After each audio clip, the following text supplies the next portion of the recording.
శ్రీ పోతన భాగవత భక్తి యోగం. గానం అభినవ పోతన. ఆంధ్ర భాగవత శుకయోగి బ్రహ్మశ్రీ వేదమూర్తులైన కరణె కృష్ణమూర్తి భాగవతార్ గారు. వినండి, తరించండి.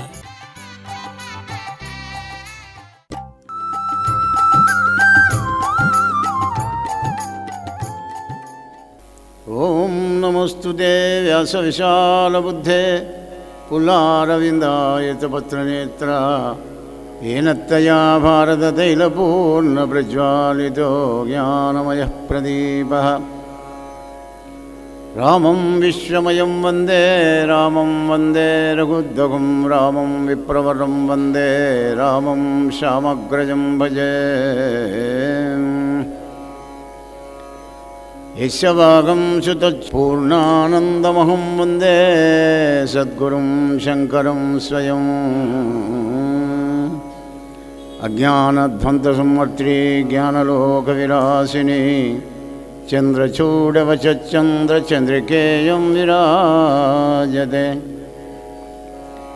ఓం కృష్ణం కమలపత్రాక్షం పుణ్యశ్రవణకీర్తనం వాసుదేవం జగద్యోనిం నౌమి నారాయణ హరిం. ఓం నారాయణం నమస్కృత్య నరం చైవ నరోత్తమం దేవీం సరస్వతీం వ్యాసం తతో జయముదీరయేత్. పలికిడిది భాగవతమట పలికించు విముడు రామభద్రుండట. నే పలికిన భవహరమగునట పలికెదవే రెండు గాథ పలుకగనేలా. హరి ఓం శ్రీ గణేశ శారదా గురుభ్యో నమః. శ్రీరామ జయ రామ జయ జయ రామ. ప్రియమైన భక్తబంధువులారా,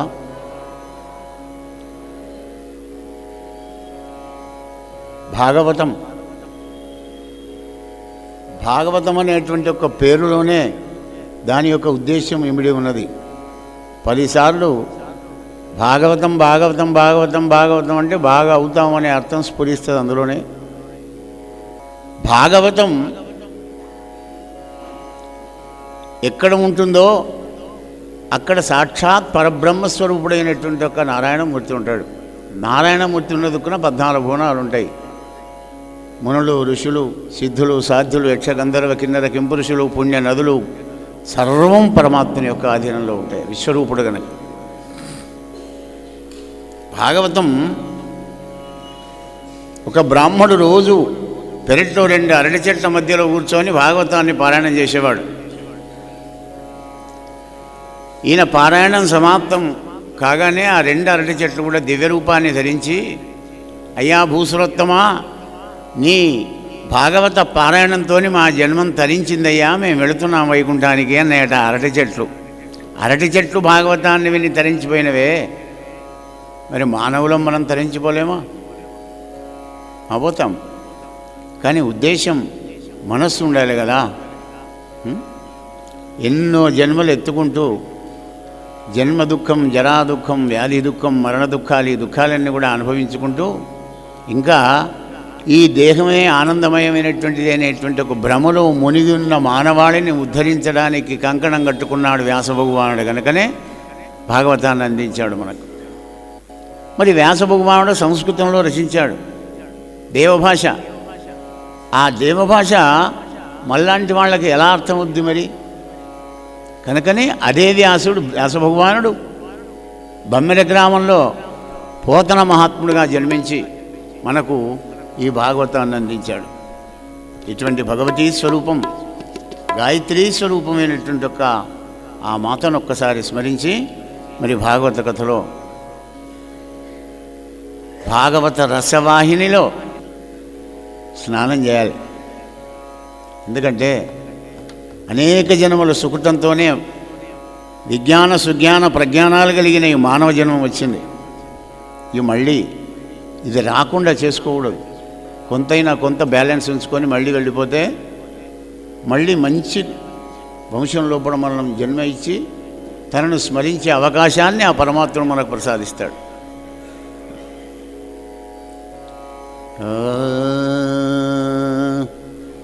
గానమే నీ రూపము, గానమే నీ రూపము, గాయత్రి మాతా గానమే నీ రూపము, గాయత్రి మాతా గానమే నీ రూపము,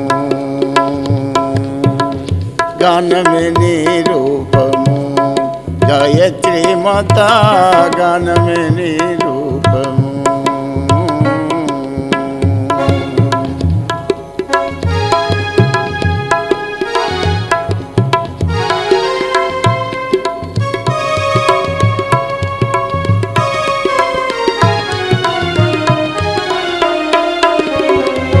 గానము చేసడి వారిని గాచే,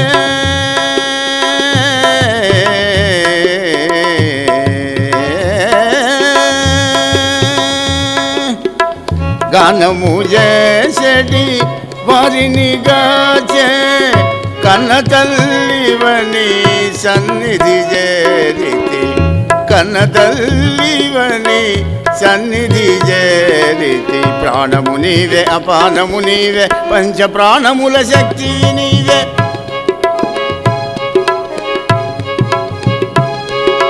ప్రాణము నీవే అపానము నీవే, పంచ ప్రాణముల శక్తివి నీవే. నిన్ను భజించడి నిర్మలాత్ములకు నిరతము నీ కృపగలుగుట నిజము. గానమే నీ రూపము, గాయత్రి మాతా గానమే నీ రూపము.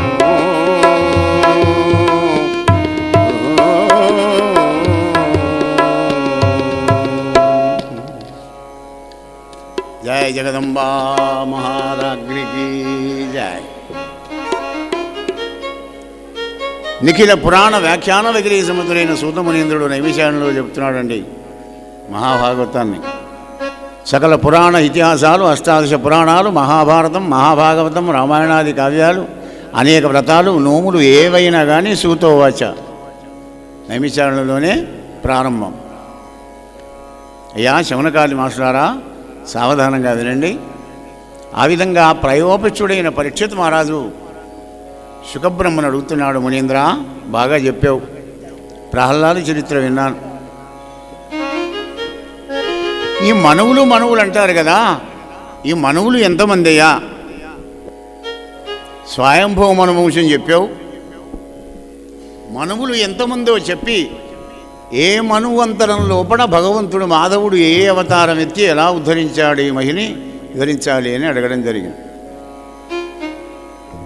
దానికి శుకయోగేంద్రుడు చెప్తున్నాడు, హే రాజా, ప్రథమ మనువైన వైవస్వత మన్వంతరం లోప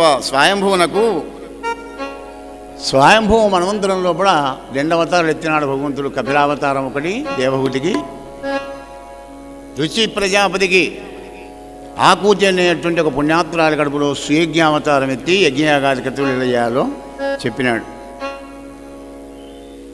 మరి స్వారోచిషుడు అనేటువంటి వాడు సప్తార్చి బిడ్డడు, వీడు 2వ మనువు అయినాడు. 3వ మనువు ఉత్తముడు అనేటువంటి వాడు ప్రియవ్రతుని యొక్క కుమారుడు. ఈ మన్వంతరం లోపల పురుషోత్తముడు సత్యసేనుడు అనేటువంటి ఒక రూపంతో శృక్స్వాలు ధరించి యజ్ఞాధికృతులను నిర్మాణం చేసినాడు. ఇక 4వ మన్వంతరం లోపల రాజా, మనువు 4వ వాడు తామసుడు అనేటువంటి వాడు ఉత్తముని యొక్క భ్రాత సోదరుడు. ఇక ఈ మన్వంతరం లోపలనే పరీక్షణ్ మహారాజా గ్రహ నిబద్ధుడైన గజరాజు విడిపించి, గ్రహ నిబద్ధుడైన గజరాజు విడిపించి ప్రాణభయం వలన బాపిగాచే, హరిదయా సముద్రుడు అఖిల లోకేశ్వరుండని నశుకుని చూచి అవని విభుడిట్టనియే.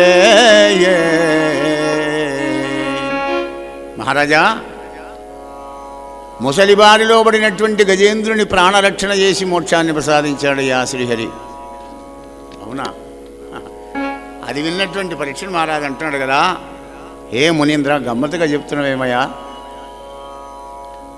అడవిలో ఏనుగ ఉంటుంది, నీళ్లలో చెరువులో ఒకడెక్కడో మొసలు ఉంటుంది, దానికి దీనికి యుద్ధమైందని చెప్తున్నావు, గమ్మత్తుగా ఉంది కదయ్యా. ఇలా నీరాటవనాటములకు పోరాటం పెట్టుగలిగే. ఇది నీరాటం, అది వనాటం, రెండింటికి పోరాటం కలిగిందని చెప్తున్నావే. పురుషోత్తము చే ఆరాటమెట్లు మానెను పోరాట వీలోని భద్రకుంజరమునకు మునీంద్ర. ఉంటే రెండు అరణ్యంలో ఉండాలి, రెండు నీళ్ళల్లో ఉండాలి. దీనికి ఇది నీళ్ళలో ఉంటుంది, అరణ్యంలో భూమిలో ఉంటుంది కదా. రెండింటికి యుద్ధమైంది అంటున్నావు, పురుషోత్తముల చేత ఆరాటం మానింది అంటున్నావు. అయ్యా, పుణ్యాత్తులు వినేటువంటి ఒక ఈ విష్ణు కథను వినాలనే కుతూహలం నాకు కలుగుతుంది మహానుభావ, నాకు వివరించి చెప్పున్నాడు పరీక్షిత్ మహారాజు. పరీక్షిత్ మహారాజు ఎప్పుడైతే కోరుకున్నాడో వెంటనే సుఖదేవ్ ఇంద్రుడు అన్నాడు, రాజేంద్ర విను. పోతన గారి యొక్క వైశిష్టం విను విను అంటారు. ఎందుకంటే అసలే ఘోరకలి, ఎప్పుడు సమయం దొరుకుతుందా అని ఈ 6 శత్రువులు మనల్ని వెనక అనుకొని ఉంటారనమాట.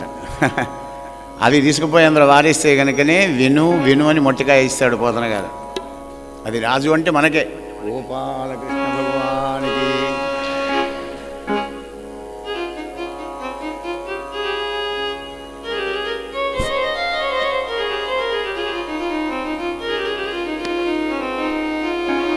మహారాజా, సుధరాశిలో ఒక పర్వతంబు త్రిగూడంబనదనజుండు సుమ్మా యోజనాయకమగున్న తత్వంబును అంతే వెడలపు అతిశయల్లు. పాలసముద్రం లోపల త్రికూట పర్వతం అనే ఉంది. ఆ 3 శృంగాలు ఉన్నాయి, ఒకటి బంగారం, ఒకటి వెండి, ఒకటి లోహం. అదంతా కూడా కాంచనమయ భూమిగా ఆగుపడుతుంది. ఆ త్రికూట పర్వతం దగ్గర మహాఘోరారణ్యం ఉన్నదయ్యా రాజా.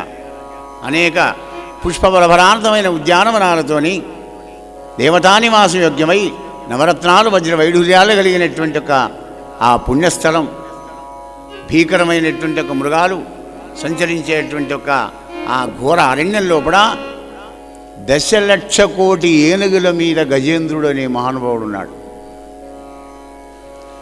10 లక్షల కోట్ల ఏనుగులతోని సేవ చేయించుకుంటూ ఉండేవాడు గజేంద్రుడు. ఈ అరణ్యంలో ఉన్నాను కానీ ఎన్నడూ ఈ అరణ్యాన్ని చూడలేదు కదా. ఒక్కసారి అరణ్యమంతా తిరిగి వస్తామనే సంకల్పం కలిగింది పాపం గజేంద్రుడికి. కోరిక కలిగిందంటే కొంప మునిగిందే. తలపు కలిగించు దేశాన పెనుచీకటి. కోరిక సెకండ్లో కలుగుతుంది, అది తీరాలంటే కొన్ని రోజులు కొన్ని గంటలన్నా కావాలి. అరణ్యం చూడాలట. గజేంద్రుడు బయలుదేరి వెళ్ళగానే మిగిలిన ఏనుగులన్నీ కూడా ఆయన వెంబడి బయలుదేరి వెళుతున్నాయి. చిచ్చి, ఈ వీటన్నిటిని పెట్టుకొని నేనేం పోతానని చెప్పి తనకు నచ్చిన 1,00,000 ఏనుగులను వెంబడి పట్టుకొని మరో మార్గం గుండా బయలుదేరి వెళ్ళాడు. గజేంద్రుడు అలా వెళుతూ వెళుతూ అరణ్యం అంతా తిరుగుతున్నాడు. నానా గగన వీరణమహిమతో మద గజేంద్రంబు మార్గంబు తప్పే. అరణ్యమేనాయి. జడభర్తుడు గారు ఆవుగండికి చెప్తాడనమాట, అయ్యా రాజా, ఈ సంసార అరణ్యం లోపల 6 గజ దొంగలు ఉంటారయ్యా, నువ్వు సంపాదించినటువంటి ఒక జ్ఞాన రత్నాలను ఎత్తుకొని పోతారన్నాడు. గజేంద్రమోక్షణ కథ మంచి రసవత్తరమైన కథే, కానీ కథ అంతా మన కథే, మనవైతే. భాగవతంలో వచ్చే కథలన్నీ కూడా మన కథలే.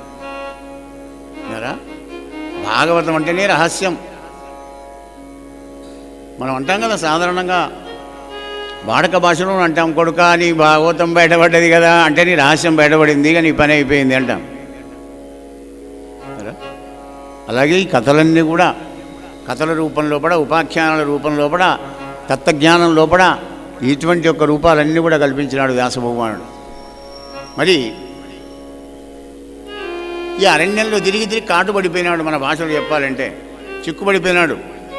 మళ్ళీ నా నివాస స్థానానికి ఎలా పోవాలి అని తిరుగుతున్నాడు పాపం. మజగజేంద్రుండు మార్గంబు తప్పి పిపాస పరాయత్త చిత్తమున మత్తకనేడు వృతాను మొత్తం చని చని.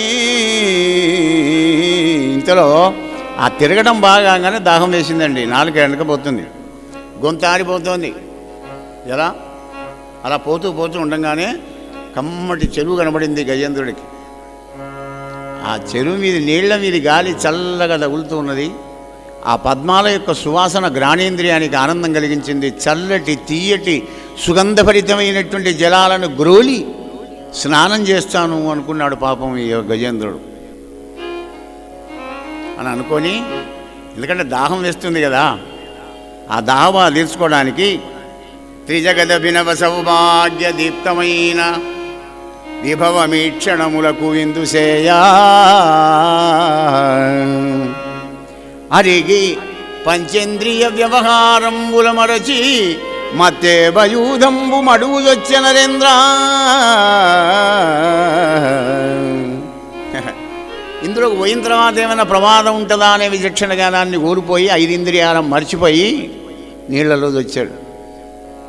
ఎందుకంటే కనులకు శరీర చర్మానికి ఆనందం కలిగించింది చల్లటి గాలి, కమ్మడి సువాసన భరితమైనటువంటి నీళ్లు, స్వచ్ఛమైన నీళ్లు అనుకొని వచ్చాడు.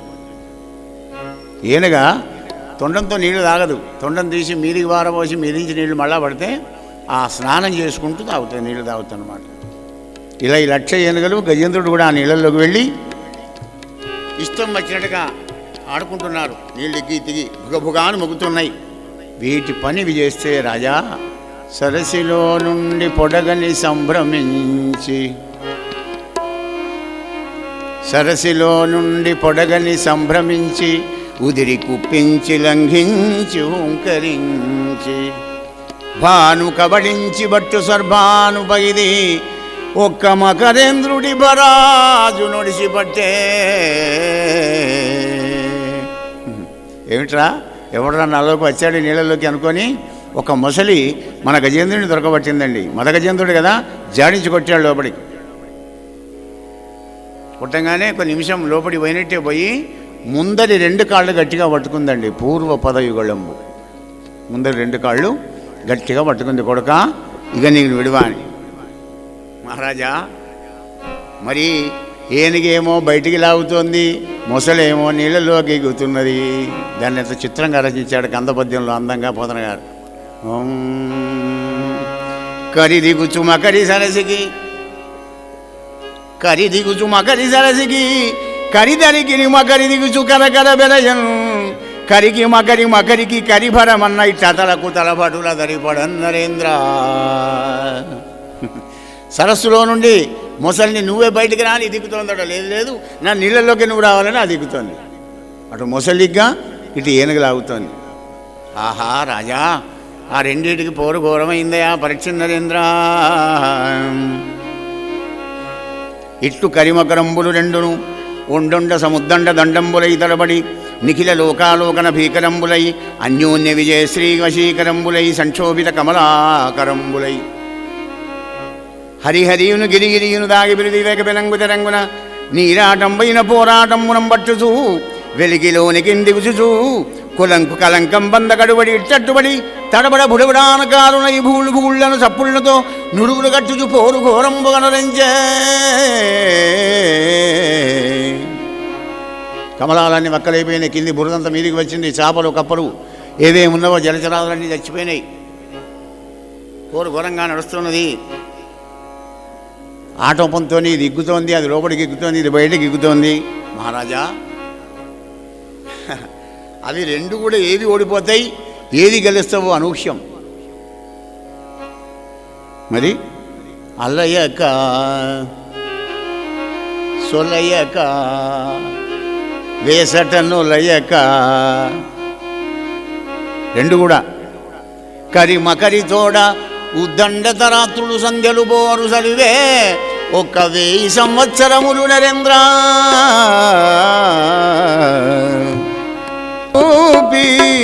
కృష్ణదాసు దయగనుమా పిలి పిలిచిన పలుకవు ఓ గోపాల తెలియక తరమౌన నీలీలా పిలిచిన పలుకవు ఓ గోపాల పురుషోత్తమ నారాయణ ఓ కమలాప్త ఓ వరద ఓ ప్రతిపక్ష విపక్ష దూర కుయ్యో కవి యోగి వంద్య సుగుణోత్తమవో శరణాగతామరానుక ఓ మునీశ్వర మనోహర ఓ విపుల ప్రభావ రావే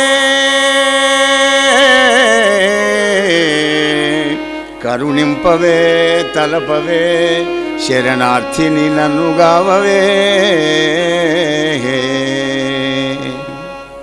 మహారాజా పరీక్ష నరేంద్ర అని పలికి గజేంద్రుండు నరక్షిత రక్షకుండైన ఈశ్వరుడు ఆపన్నుండైన నన్ను కాచుగాకయని నింగి నిక్కి చూచుచూ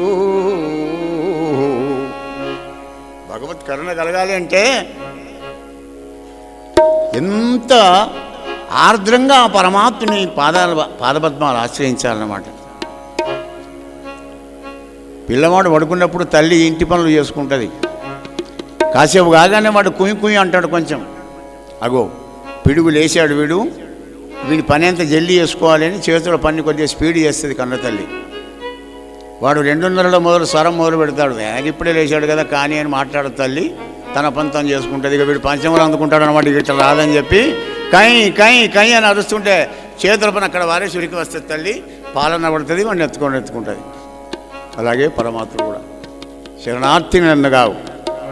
సంపూర్ణ శరణాగతి ఎప్పుడైతే దైవాన్ని చేస్తాడో జీవుడు వెంటనే కరుణిస్తాడు పరమాత్మ. పరీక్ష మహారాజా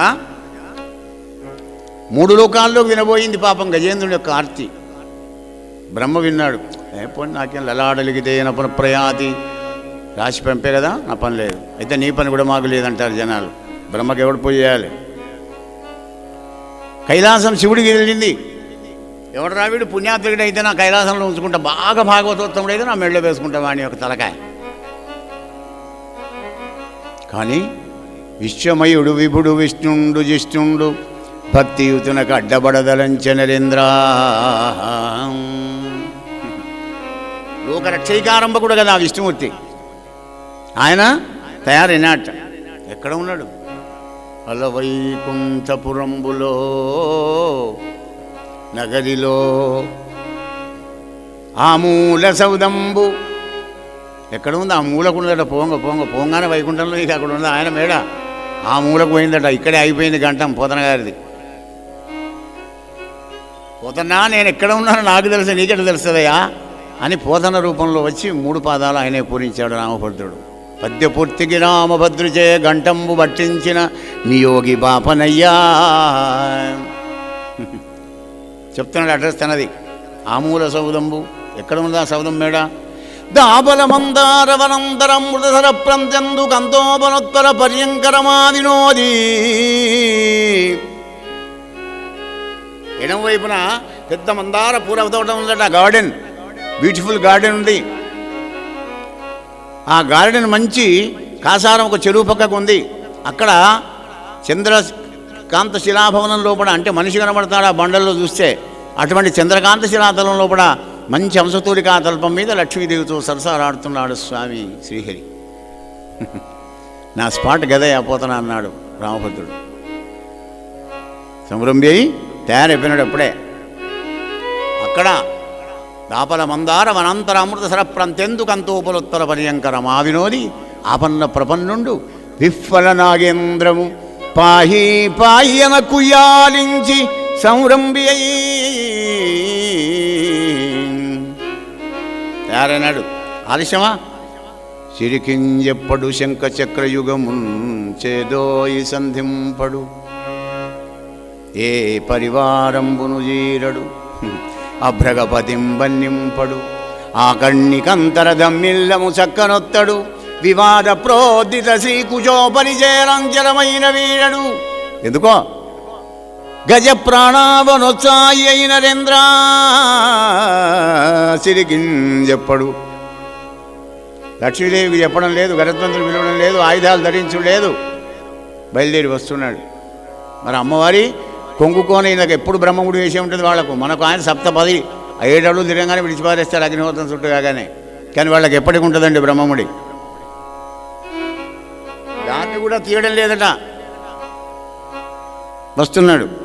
ఇట్లు భక్త జనపాల పరాయణుండును నిఖిల జంతు హృదయారవిందుండును నారాయణుండు కలికులేంద్ర విజ్ఞాపిత నానావిల దీనాలాపంబులా కరుణించి లక్ష్మీకాంతా వినోదంబుల తనివి సాలించి గగనమునకు ఉద్గమించి వేంచేయునప్పుడు తన వెంటన్ సిరి లచ్చి వెంట అవరోధ వ్రాతము వాని పొంద ధనుఃఖౌమోదకి శంఖ చక్ర నికాయంబును నారదుండు దజనీకాంతుండు దావచ్చిరి ఉయ్యనా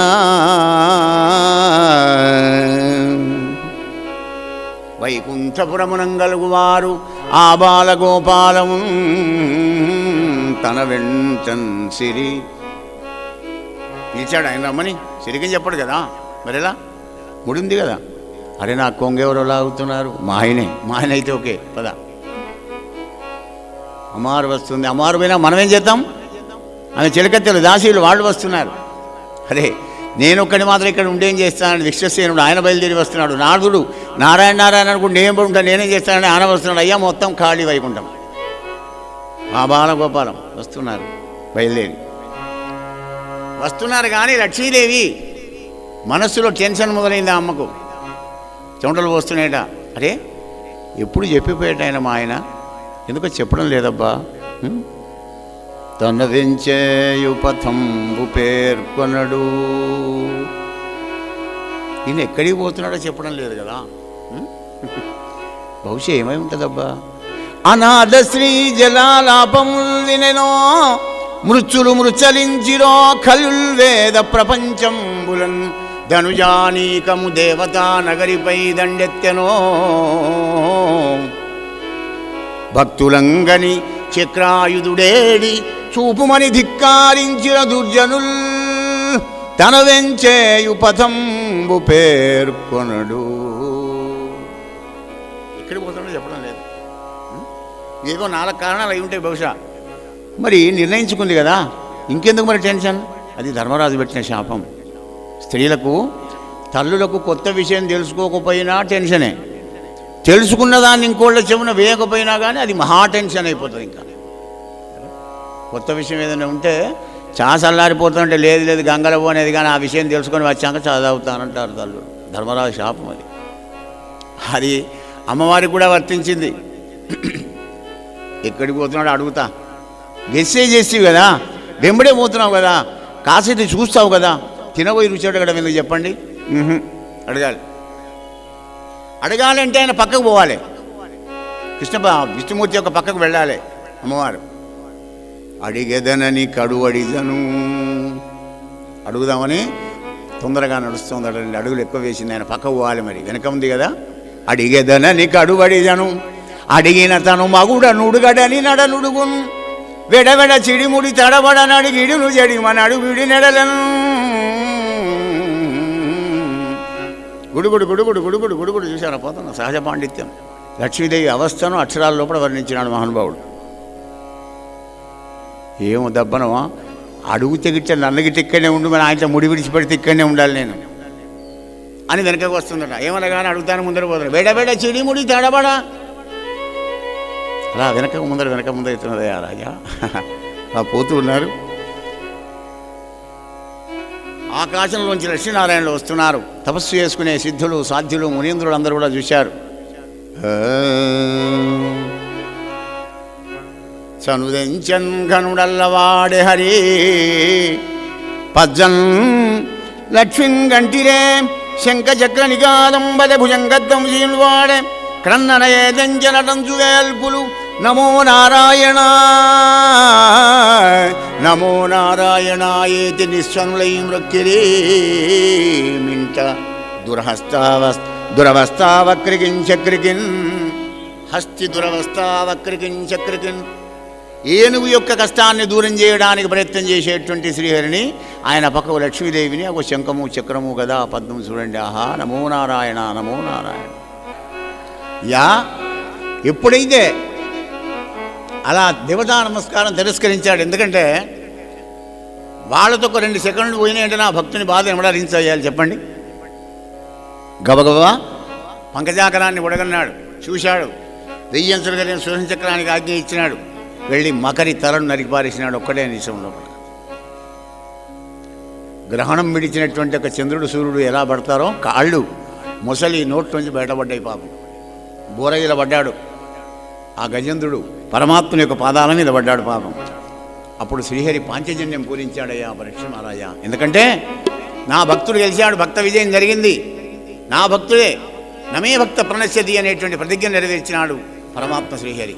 ఈ విధంగా ఆ గజేంద్రుడు పాపం ఎప్పుడైతే పాదాల మీద పడ్డాడో కరస్పర్శతో ఒక్కసారి చేయబెట్టిని వెళ్ళినాడు పరమాత్మ. 1000 సంవత్సరాలు యుద్ధం చేసిన బడలికంత దూరం అయిపోయింది. నువ్వు ఏడాది హాస్పిటల్లో ఉండి గ్లూకోజులు ఎక్కించుకున్నా కానీ నీకు ఆ రిలీఫ్ ఉండదు ఎప్పుడు కూడా. అనంత శక్తి సంపన్నుడు పరమాత్మ దగ్గర లేనిదేమని చెప్పండి. హరి పరమాత్ముడీశుడజుడనంతుడనంతమూర్తి సాగర తనయావృదీశుడు వికార విదూరుడు నిత్యమంగళాకరుడు కృపాపయోర్య కల్మష చిత్తుడు సర్వశక్తి తామరస విలోచనుండు బుధమాన్య చరిత్ర పవిత్రుడి ములన్. విష్ణుమూర్తి తత్వాన్ని ఒక పద్యంలో చెప్పినాడు పోతన గారు. అంత శక్తి సంపన్నుడు పరమాత్మ. రాజా అలా దీవించగానే మళ్ళీ ఆనందానుభూతిని పొందినాడు గజేంద్రుడు. జగన్నాథ, దేవరుడు అనేటువంటి మునీంద్రుడి చేత ఊహూనామ గంధర్వుడు అనేటువంటి వాడు శాపం పొందాడయా ముసలిగాగమ్మని. ఇక మరి గజేంద్రుడేమో ద్రవిడ దేశాన్ని పరిపాలించే మహానుభావుడు ఇంద్రద్యుమ్నుడు అనేటువంటి పేరుతో ఉన్న చక్రవర్తి. అగస్త్యుల వారి శాపంతో ఏనుగైనాడు. ఆ మిగిలిన ఏనుగులు గుర్రాలు సైన్యం అంతా వాళ్ళంతా కూడా మళ్ళా ఏనుగులు అయిపోయినారు. అలా ఇద్దరికి కూడా శాపవిముక్తి జరిగిందయ్యా రాజా అని చెప్పి మనకు సందేశం ఇస్తుంది భాగవత సందేశం. గజేంద్ర మోక్షణ కథ విని మన జీవితాన్ని ఎలా తిప్పుకోవాలి. కర్మతంత్రుడగుచు కమలాక్షుగొల్చుచు కర్మతంత్రుడగుచు కమలాక్షుగొల్చుచు ఉభయ నియత వృత్తి నుండెనేని చెడును కర్మమెల్లా శిథిలమై మెల్లెన ప్రబలమైన విష్ణు భక్తి చెడదు చెడదు సుమ్మా.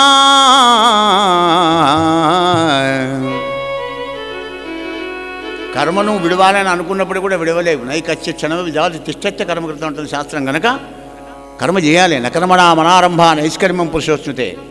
కర్మయోగంలోనూ ప్రావీణ్యత పొందండి. సన్యాసం ఎప్పుడు కూడా పుచ్చుకునేది లేదు. కర్మ సన్యాసం చేయకూడదు, కర్మ ఫల సన్యాసం చేయాలి. మన పని, మన డ్యూటీ, మన కర్తవ్యాన్ని మనం చేసుకుంటూ పరమాత్మని స్మరించాలి. అయ్యా మరి కర్తవ్యం చేసుకుంటూ స్మరించుడు ఎట్లా అంటే దానికి దీనికి సంబంధం లేదండి. కోటిని తెక్తా హరింభజేతన్నాడు. హరినామస్మరణం చేసుకుంటే నీ ఇంటి పనులన్నీ చేసుకోవచ్చు, హాయిగా ఏ పనైనా చేసుకోవచ్చు. ఇవి రెండు తప్పకుండా మన కర్తవ్యం, పరమాత్మని యొక్క స్మరణ.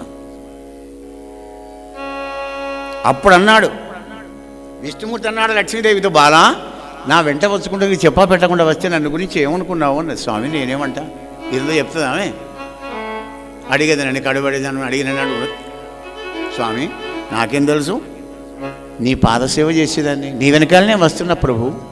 అయినా దీనుల కుయ్యాలింపను దీనుల రక్షింపమేలు దీవన పొందన్ దీనావన నీ కొప్పును దీన పరాధీన దేవదేవ మహేష. ఆర్తత్రాణపరాయణుడు కదా స్వామి, నువ్వు దీనుల పాటి కల్పతరువు కదా స్వామి, వాళ్ళని ఎవరినో ఉద్ధరించడానికి పోతున్నావని నీ వెనకాల నేను వస్తున్నాను అనుకుంటూ ఇద్దరు లక్ష్మీనారాయణులు మృదుమధురంగా సంభాషణ చేసుకుంటూ వెళ్ళారయ్యా పరీక్ష మహారాజా.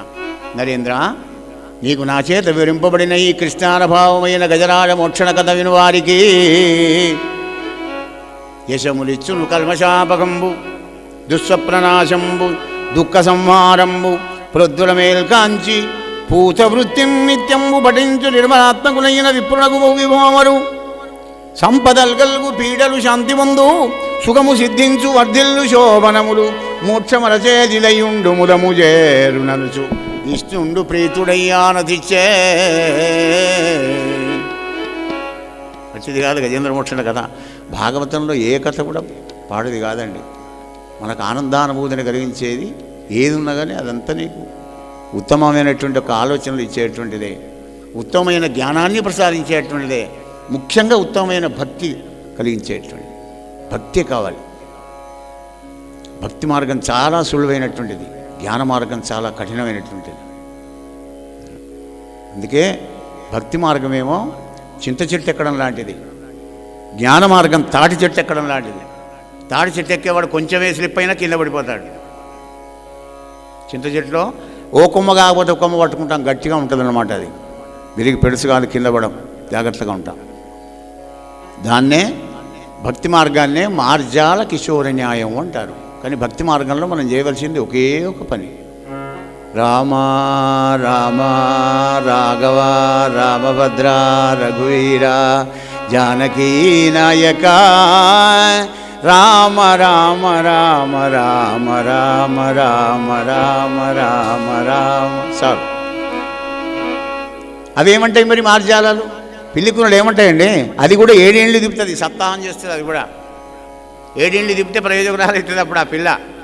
అదేమంటుంది మరి? మనం రామరామ అంటే దాని భాషలో మ్యావ్ మ్యావ్ మ్యావ్ మ్యావ్ మ్యావ్. మ్యావ్ అంటేనే తల్లి రక్షిస్తుంది, లేకపోతే దాన్ని చస్తుంది అది ఎక్కడో. దాని బాధ్యత ఏముండదు. కానీ ఇక జ్ఞాన మార్గం మరకట కిశోర న్యాయం. కోతి గట్టిగా పట్టుకో, చెట్లు దుంకుతా, నీ ఇష్టం, లూజ్ కనెక్షన్ చేస్తావు కొడుక, నేను దుంకుడే అంటది కోతి. మరకట కిశోర న్యాయం.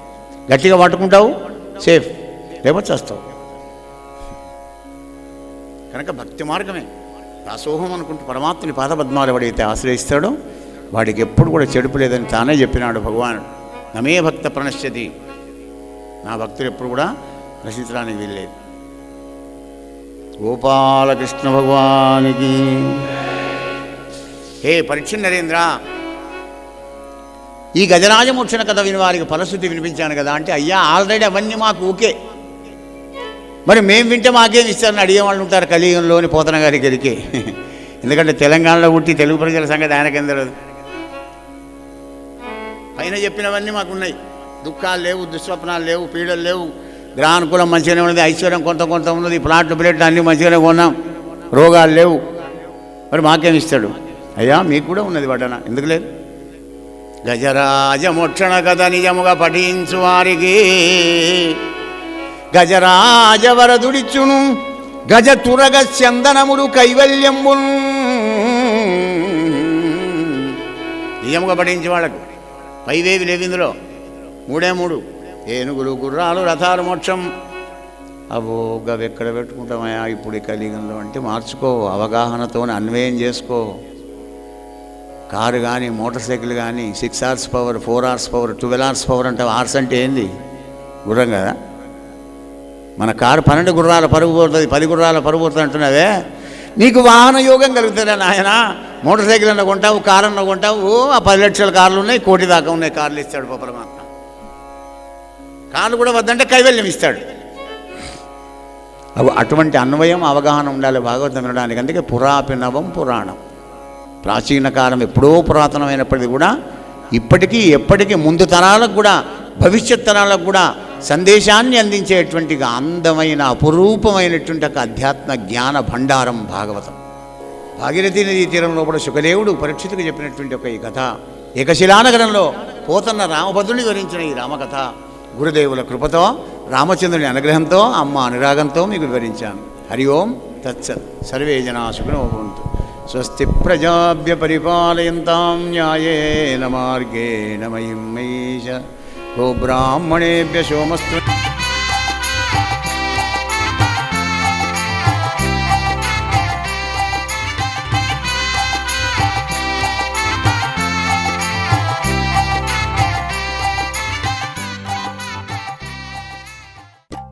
శ్రీ పోతన భాగవత భక్తి యోగం. గానం అభినవ పోతన, ఆంధ్ర భాగవత శుకయోగి బ్రహ్మశ్రీ వేదమూర్తులైన కరణె కృష్ణమూర్తి భాగవతార్ గారు. వినండి, తరించండి.